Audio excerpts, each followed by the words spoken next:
Welcome to Chintu Sai Kitchen channel. Today recipe அருநெல்லிக்கா நெத்திலி மீன் குழம்பு. அது எப்படி செய்யறதுன்னு பார்க்கலாம். அதுக்கு தேவையான பொருட்கள் பார்த்துக்கலாம். வாங்க வீடியோக்குள்ள போலாம். நெத்திலி மீன் குழம்புக்கு தேவையானது நெத்திலி மீன் வாங்கி வாஷ் பண்ணி வச்சிருக்கேன். புளி ஒரு எலுமிச்சம் சைஸ்ல எடுத்து ஊற வச்சிருக்கேன். தக்காளி ஒன்று எடுத்து கட் பண்ணி வச்சிருக்கேன்.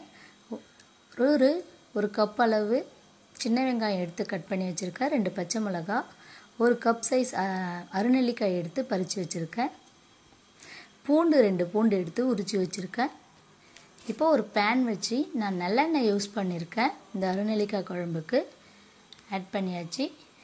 இப்போ எண்ணெய் ஹீட் ஆனதும் வடகம் ஆட் பண்ணிக்கிறோம். வடகம் நல்லா பொரிஞ்சு வருது பாருங்கள். கொஞ்சம் நல்லா மிக்ஸ் பண்ணி விட்டால் கொஞ்சம் நல்லா பொரிஞ்சிடுச்சு. இப்போ 2 பச்சை மிளகாய் கீரி வச்சுருக்கேன், அதை ஆட் பண்ணிக்கிறேன். வெங்காயம் கட் பண்ணி வச்சுருக்கிறத அதை இப்போ சேர்த்துடலாம். சேர்த்து நல்லா வதக்கி விடலாம். சின்ன வெங்காயன்றதுனால கொஞ்சம் நல்லா வதக்கி விடுங்க. ஒரு கொத்து கருவேப்பிலை இப்போ ஆட் பண்ணிக்கலாம். ஆட் ஆயிடுச்சு. இப்போ நல்லா மிக்ஸ் பண்ணுறோம். நல்லா வதக்கி விடுங்க. வதங்கிடுச்சு சின்ன வெங்காயம். இப்போ தக்காளி நான் ஒன்று எடுத்து கட் பண்ணி வச்சுருக்கேன், அது நான் இப்போ ஆட் பண்ணியிருக்கேன். தக்காளி சின்ன வெங்காயம் எல்லாமே கொஞ்சம் நல்லா வதங்கட்டும். தக்காளி எல்லாம் மேஷ் ஆகட்டும். கொஞ்சம் மேஷ் ஆகிடுச்சு. பூண்டு 2 உரித்து வச்சுருக்கிறத அதை இப்போ ஆட் பண்ணிக்கலாம். இப்போ கொஞ்சம் லைட்டாக வதக்கிக்கலாம். வதங்கிடுச்சு. நான் இப்போ தேவையானது இப்போ மஞ்சள் தூள் ஆட் பண்ணிக்கிறேன். ஒரு சிட்டிகை மஞ்சள் தூள் ஆட் பண்ணியிருக்கேன்.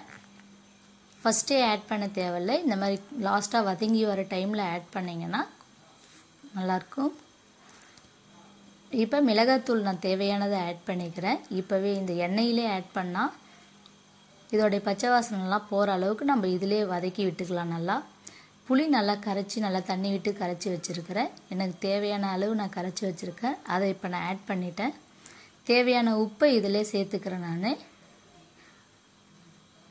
சேர்த்தாச்சு. நல்லா ஒரு மிக்ஸ் பண்ணிவிட்டு உப்பெல்லாம் கரைஞ்சிடுச்சு. நல்லா ஒரு மிக்ஸ் பண்ணிவிட்டு ஒரு கொதி வரட்டும்னு சொல்லிட்டு வெயிட் பண்ணிவிட்டு இப்போ க்ளோஸ் பண்ணி விடுறோம். ஒரு 10 மினிட்ஸ் சிம்லே வச்சுருக்கோம் நம்ம அடுப்பை. இப்போ ஓப்பன் பண்ணி பார்த்தா ஒரு கொதி வந்துடுச்சு. எண்ணெய் நல்லா பிரிஞ்சு வந்திருக்கு பாருங்கள். சைடில் நல்லா மிக்ஸ் பண்ணி பார்த்தா தெரியுது பாருங்கள், எண்ணெய் பிரிஞ்சிருக்கு. கொஞ்சம் திக்கான கன்சிஸ்டன்சியில் வேணுன்றவங்க கொஞ்சம் நல்லா கொதிக்க விடுங்க. எனக்கு வேண்டான்றதுனால நான் போதும் இதோட ஸ்டாப் பண்ணிக்கிறேன். இந்த டைமில் நான் இப்போ நெல்லிக்காய் ஆட் பண்ணிக்கிறேன். இந்த அருநெல்லிக்காய் போட்டு குழம்பு நெத்திலி மீன் வச்சு சாப்பிட்டு பாருங்கள். இது சுவையாக இருக்கும். எப்பயுமே மாங்காய், கத்திரிக்காய், முருங்கைக்காய் அந்த மாதிரி தான் போட்டு வச்சுருக்கோம். இப்போ இந்த நெல்லிக்காய் போட்டு வச்சு செஞ்சு பாருங்கள். உங்கள் வீட்டில் சாப்பிடாதவங்க கூட மீன் குழம்பை விரும்பி சாப்பிடுவாங்க. இந்த நெத்திலி மீன் குழம்பை ஒரு மிக்ஸ் பண்ணிவிட்டு மறுபடியும் கிட்டில் போட்டு இப்போ மூடி விட்டுடுறோம். ஓகே, ஒரு கொதி வந்துட்டு 5 நிமிஷத்தில் இப்போ குழம்பு ரெடி ஆகிடுச்சு. இப்போ மீனை இதில் நம்ம ஆட் பண்ணிடலாம். நெத்திலி மீன் மஞ்சள் தூள் போட்டு நான் வாஷ் பண்ணி வச்சுருக்கேன்.